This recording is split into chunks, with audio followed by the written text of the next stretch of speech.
Kassadin started life as a lowly offcast, walking the harsh sands of the Great Sai alongside merchant caravans to draw predators away from their more valuable goods. He survived many of these treks across the desert and began to serve less as bait and more as a guide. The foreign tongues that sought his talents, Kassadin, or whom does the desert know, often slurred their shuriman, and so he became fondly known as Kassadin in the back alleys and markets of Belzun. He spent many years exploring the ancient ruins of his homeland, making his employers exceedingly wealthy. But it wasn't until a dig near Zarima that he found a treasure of his own. He fell in love with a woman from one of the desert tribes. With his wife and newborn daughter, Kassadin settled in a small village in the rocky canyons to the south.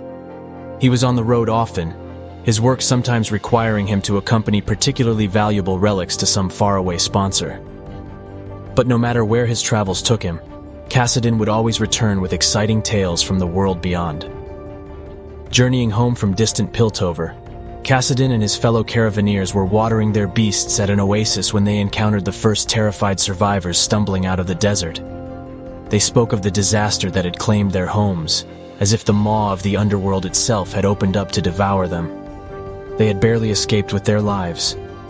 Fearing for his own family's safety, Kassadin left the others behind, riding hard, driving his mount almost to exhaustion. When he finally reached the place where his village had once stood, he found only shifting sand and rubble.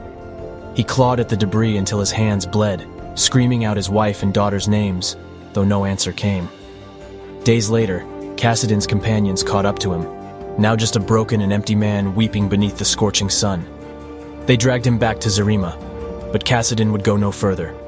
For years, he tried to drown his grief, reduced to little more than a vagrant, until word reached town of the prophet, whispers of unspeakable horrors that dwelt beneath the earth, and of sacrifices made in their name, chilled Kassadin to the bone. He knew well the legends of old Akathia, and the fate that befell that accursed place.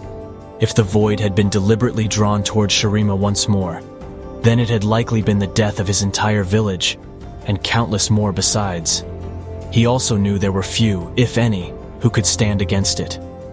In that moment, Kassadin swore that he would avenge his wife and daughter by destroying this insidious prophet and the source of his abyssal power.